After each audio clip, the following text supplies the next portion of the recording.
T G, Rahul Gandhi വീണ്ടും ആക്രമിക്കപ്പെടുകയാണ്. ഇന്നത്തെ ഒരു പ്രധാനപ്പെട്ട വാർത്ത ഏതാണ്? ആസാമിലുടനീളം ആക്രമിക്കപ്പെട്ടു എന്നുള്ള വാർത്തകളുണ്ടായിരുന്നു. ഇപ്പോൾ ബീഹാറിൽ വന്ന് ബീഹാറിൽ നിന്ന് ബംഗാളിലേക്ക് കടക്കുമ്പോൾ വീണ്ടും വലിയ തോതിൽ അദ്ദേഹത്തിൻ്റെ വാഹനം ആക്രമിക്കപ്പെടുന്നു. പക്ഷേ ഇതൊക്കെ ഈ രാഷ്ട്രീയത്തിലെ ഒരു തേർഡ് റേറ്റ് തന്ത്രങ്ങളാണ്. വാഹനം ആക്രമിക്കപ്പെട്ടു, വലിയ കാര്യമായിപ്പോയി. ഇതൊക്കെ സാധാരണ ഉണ്ടാകുന്ന സംഗതിയിൽ എനിക്ക് മനസ്സിലാകുന്നില്ല. ഈ രാഹുൽ ഗാന്ധിയുടെ അമ്മൂമ്മയുണ്ടല്ലോ, ഇന്ദിരാഗാന്ധി, അവർക്ക് 67-ൽ ഒറീസയിൽ വെച്ച് കല്ലേറേറ്റു.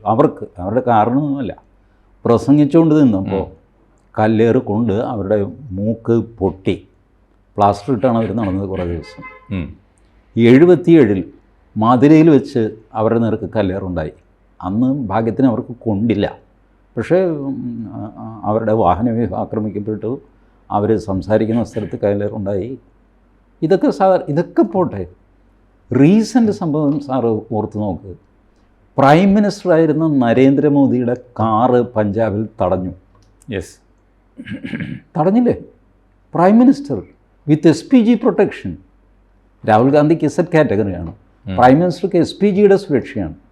ഒരു ഫ്ലൈ ഓവറിൽ വെച്ച് പഞ്ചാബിൽ തടഞ്ഞു. He was going to Amritsar. അവിടെ തടഞ്ഞു. 20 minute prime minister most vulnerable സ്പോട്ടിൽ കിടന്നു.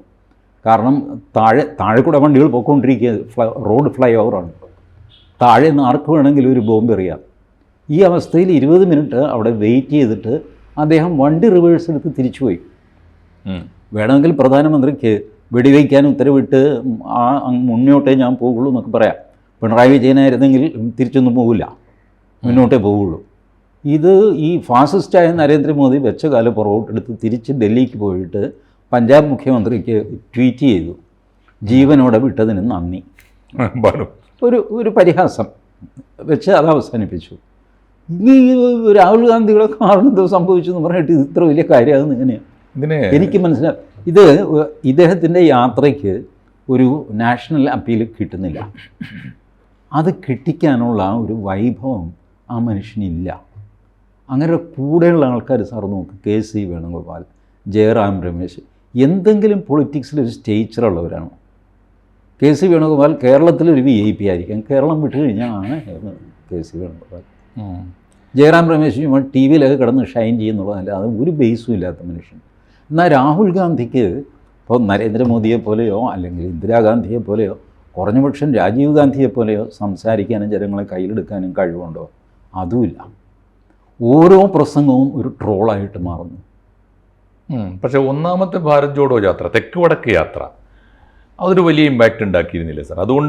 അതുകൊണ്ടുകൂടിയാവോ മനഃപൂർവ്വം ഈ രണ്ടാം ഘട്ടത്തിൽ അഗ്രസീവായ? ഒന്നാം ഘട്ടത്തിൽ സക്സസ്ഫുൾ ആണെന്ന് അവർ പറയുന്നു. ആകെ കർണാടകയിലെ ഒരു തെരഞ്ഞെടുപ്പ് ഫലം വെച്ചിട്ടാണ് ഒന്നാം ഭാരത് ജോഡോ യാത്ര സക്സസ് എന്ന് അവർ പറയുന്നത്.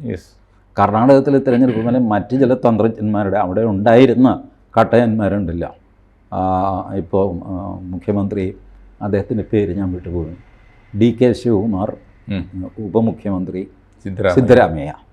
ഇപ്പോൾ സിദ്ധരാമയ്യയും DK ശിവകുമാറും കൂടെയൊക്കെ നടത്തിയ ഓപ്പറേഷൻസാണ്. BJPയുടെ ചില സ്ട്രാറ്റജിക്കൽ മിസ്റ്റേക്ക് കാരണം ജഗദീഷ് ഷെട്ടാർ ഒക്കെ പോയി BJP വിട്ട്. ഇപ്പോൾ മിനിഞ്ഞാന്ന് ജഗദീഷ് ഷെട്ടാറിനെ അവർ തിരിച്ചു കൊണ്ടുവന്നിട്ടുണ്ട്. ഈ ഫാക്ടേഴ്സ് കൊണ്ടാണ് കർണാടക ജയിച്ചത്, അല്ലാതെ ഇദ്ദേഹത്തിൻ്റെ യാത്ര കൊണ്ടൊന്നുമല്ല. പക്ഷേ ആ ക്ലെയിം ചെയ്യുമ്പോൾ അവർക്കത് ചെയ്യാം. കണ്ടോ, ഒരു സ്ഥലത്തെങ്കിലും വ്യത്യാസമുണ്ടായി. ഇതേ വ്യത്യാസം ഉണ്ടാവണമെങ്കിൽ ഈ യാത്രയ്ക്കൊരു ഇമ്പാക്റ്റ് വേണമെന്ന്, അതുണ്ടാവുന്നില്ല.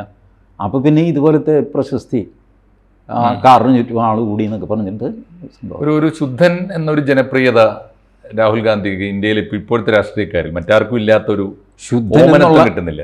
ശുദ്ധൻ എന്നുള്ള ഇമ്പ്രഷൻ ഇല്ല എന്ന് മാത്രമല്ല, പൊട്ടൻ എന്നുള്ള ഇമ്പ്രഷനാണ് വരുന്നത്. കാരണം മിനിഞ്ഞാന്ന് അദ്ദേഹം പ്രസംഗിച്ചു. പൊതുവേ ആളുകളുടെ സ്വഭാവം എങ്ങനെയാണെന്ന് വെച്ചാൽ, ഉണർന്നിരിക്കുമ്പോൾ അവർ രാജ്യകാര്യം ആലോചിക്കും, ഉറങ്ങിക്കഴിഞ്ഞാൽ പിന്നെ പോയി. പക്ഷെ ഞാൻ അങ്ങനെയല്ല. ഉണർന്നിരിക്കുമ്പോൾ എനിക്ക് വലിയ പ്രയാസമൊന്നുമില്ല, ഉറങ്ങുമ്പോഴാണ് ഞാൻ രാജ്യകാര്യം ആലോചിക്കുന്നത്. ബുദ്ധിശൂന്യമായൊരു പ്രസ്താവനയല്ലേ? അദ്ദേഹം എന്താ പറയാൻ ഉദ്ദേശിച്ചെന്ന് എനിക്ക് അറിഞ്ഞുകൂടാ. ഒരുപക്ഷെ 24 മണിക്കൂറും രാജ്യകാര്യം ചിന്തിക്കണം എന്ന് പറയാനായിരിക്കും വന്നത്. പറഞ്ഞു വന്നത് ഇങ്ങനെയാണ്. അത് അബദ്ധമായിട്ട് ഫലിച്ചു. ഇത് നിരന്തരം ഇങ്ങനത്തെ അബദ്ധങ്ങൾ വരുന്നു. അതാണ് അദ്ദേഹത്തിൻ്റെ കുഴപ്പം. പക്ഷേ അങ്ങനെയാണെങ്കിൽ ഇത്ര അപ്രധാനിയായ ഒരു എതിരാളിയാണെങ്കിൽ എന്തിനാണ് ഈ ആസാമിൽ ഗവൺമെൻറ് പോലും മുഖ്യമന്ത്രി നേരിട്ട് തന്നെ ഒരു എൻകൗണ്ടർ പോലെ വളരെ സീരിയസ് ആയിട്ട് അദ്ദേഹത്തെ നേരിടാൻ പലതവണ ശ്രമിച്ചല്ലോ? സാർ, ഇവർ തമ്മിൽ പഴയ ശത്രുത കിടപ്പുണ്ട്. ആസാം മുഖ്യമന്ത്രി ആരാ? പഴയ കോൺഗ്രസ്സുകാരനാണ്, ഹിമന്ത ബിശ്വ ശർമ്മ. ഇയാൾ കോൺഗ്രസിൽ നിന്ന് പുറത്തു പോകാൻ കാരണക്കാരനല്ല, രാഹുൽ ഗാന്ധിയാണ്. ഹിമന്ത ബിശ്വ ശർമ്മയുടെ നേതൃത്വത്തിൽ കുറേ MLA-മാർ കൂടിയിട്ട് അദ്ദേഹത്തെ മുഖ്യമന്ത്രിയാക്കണം എന്ന് പറഞ്ഞാൽ അവിടെ വലിയ റിവോൾട്ട് ഉണ്ടായി. അതെ, ഗോഗോയാണ് സിറ്റിംഗ് ചീഫ് മിനിസ്റ്റർ. ഇയാളെ ചർച്ചയ്ക്ക് വിളിച്ചു, ഹിമന്ത ബിശ്വ ശർമ്മയെ ഡൽഹിയിൽ ചർച്ചയ്ക്ക് വിളിച്ചു. ഇദ്ദേഹം അവിടെ ചർച്ചയ്ക്ക് ചെന്ന് കഴിഞ്ഞപ്പോഴുണ്ടല്ലോ അകത്ത് ഗോഗോയുമായിട്ട് ചർച്ച നടക്കുകയാണ് രാഹുൽ ഗാന്ധിയുടെ വീട്ടിൽ. അപ്പോൾ തന്നെ ഇങ്ങനെ എന്നെ ചർച്ചയ്ക്ക് വിളിച്ചിട്ട് ഞാനറിയാതെ മറ്റേയാളുമായിട്ട് ചർച്ച നടക്കുന്നു. അതൊരു ശരിയല്ലല്ലോ. അല്ലെങ്കിൽ പറയണം, ഞാൻ മറ്റേയാളിനെ വിളിക്കുന്നുണ്ട്, ആദ്യം അയാളോട് സംസാരിക്കട്ടെ, അത് കഴിഞ്ഞ് നിങ്ങളോട് സംസാരിക്കും, ഇങ്ങനെ എന്തെങ്കിലും പറയണം. അറിയിച്ചിട്ടില്ല. അതല്ലാതെ ആണെങ്കിൽ I just don't care for you എന്നുള്ള സിഗ്നലാണ് പോകുന്നത്. ഇദ്ദേഹത്തെ വിളിച്ചത് രാഹുൽ ഗാന്ധി മാത്രമല്ല, ബാക്കിയുള്ളവരൊക്കെ ചേർന്നാണ് വിളിച്ചത്. ഹിമന്ത ബിശ്വ ശർമ്മ ആ ഇൻസൾട്ട് അങ്ങ് വിഴുങ്ങി. ഇത് കഴിഞ്ഞിട്ട് രാഹുൽ ഗാന്ധിയുടെ വീട്ടിൽ നമ്പർ 12 അക്ബർ റോഡിൽ ഇതിനിടയ്ക്ക് ഇതിലൊരു പ്രധാന സംഭവം ഉണ്ടായി. അകത്ത് ഗോഗോയുമായിട്ട് ചർച്ച ചെയ്യുമ്പോൾ ആരോ പറഞ്ഞു, ഈ നമ്മൾ ഒന്നും സമ്മതിച്ചില്ലെങ്കിൽ അയാൾ പാർട്ടിയിൽ നിന്ന് ഇറങ്ങി പോകും കേട്ടോ. ഇത് പുറത്തിരിക്കുന്ന ഹിമന്ത ബിശ്വ ശർമ്മയ്ക്ക് കേൾക്കാം. രാഹുൽ ഗാന്ധി പറഞ്ഞു, പോകാൻ പറ, RSS പോകാൻ പറ അവനോട് പറഞ്ഞു. ഇത് ഹിമന്ത തന്നെ ഒരു ഇൻ്റർവ്യൂവിൽ പറഞ്ഞു. അയാൾ എടുത്ത് വായിക്കാനോട് പറഞ്ഞു RSSൽ പോടാൻ. എന്നാൽ പിന്നെ ശരി, RSSൽ ആയിക്കോട്ടെ എന്ന് ഞാനും വെച്ചു. എനിക്കെന്താ RSSനോട് വിരോധം? ഇവരാൾക്കാരും മാന്യന്മാരാണ് അവർ.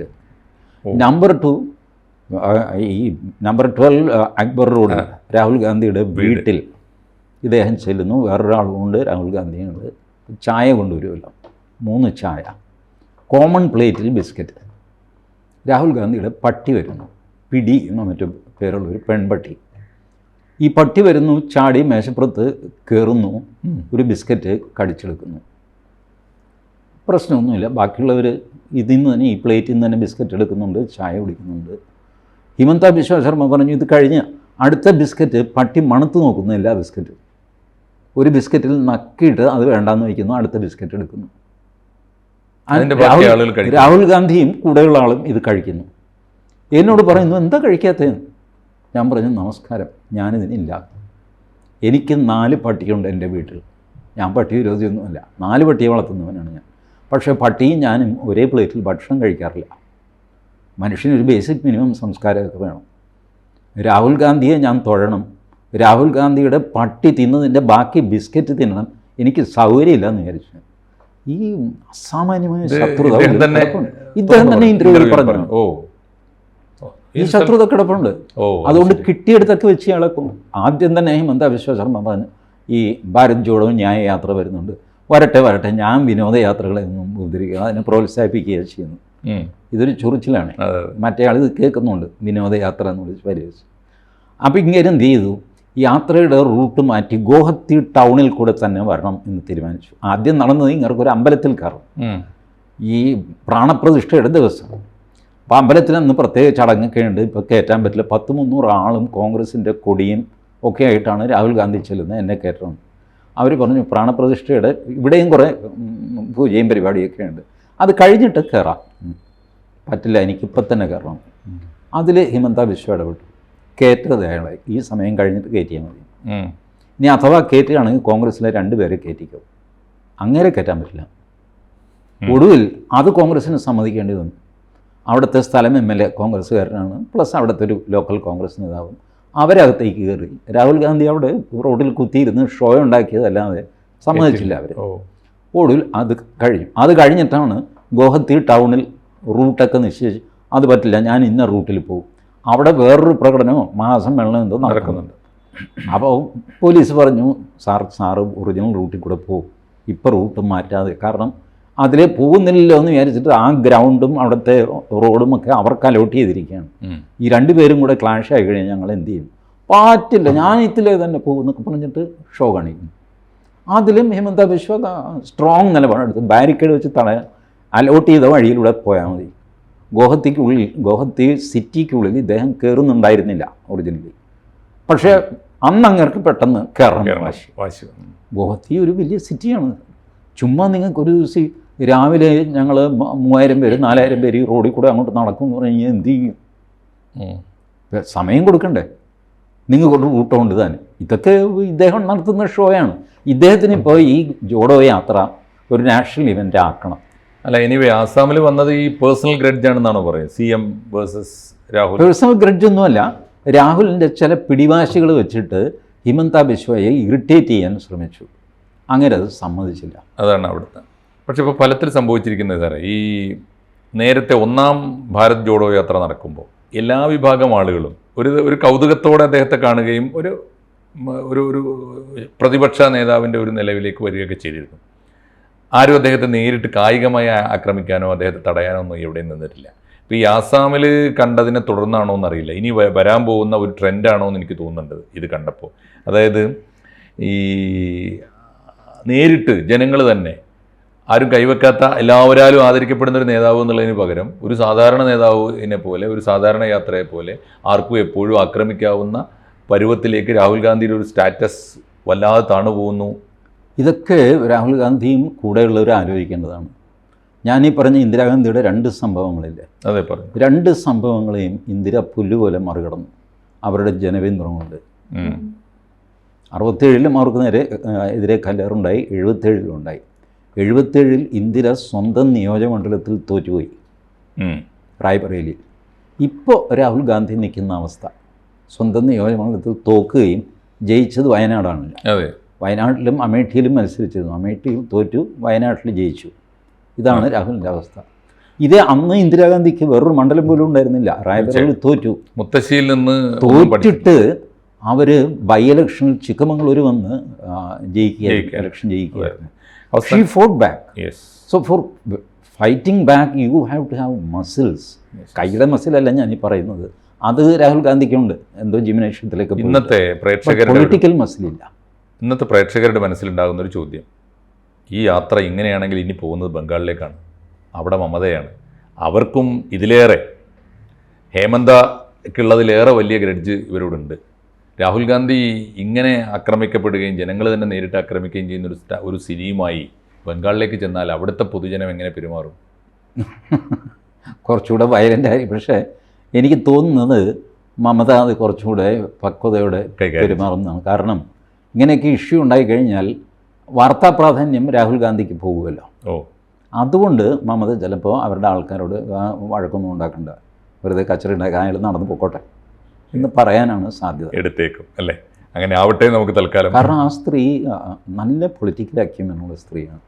ഇൻഫാക്റ്റ് ഇന്ത്യൻ മുന്നണിയുടെ പ്രധാനമന്ത്രിയായിട്ട് വെറുതെ കാട്ടാവുന്ന ഒരു സ്ത്രീയാണ് മമതാ ബാനർജി. ബട്ട് തന്നെ അവർക്ക് യോഗമില്ല. വെച്ചാൽ മമതയ്ക്ക് യോഗമില്ല എന്നല്ല, ഇന്ത്യൻ മുന്നണിക്ക് യോഗമില്ല. യെസ്. ഏതായാലും നമുക്ക് വലിയ അനിഷ്ടങ്ങൾ പ്രതീക്ഷിക്കാതെ ഇരിക്കാം. കൂടുതൽ വാർത്തകളും വിശേഷങ്ങളും നിങ്ങളിലേക്ക് എത്താൻ ABC മലയാളം സബ്സ്ക്രൈബ് ചെയ്യുക, ബെൽ ബട്ടണും അമർത്തുക.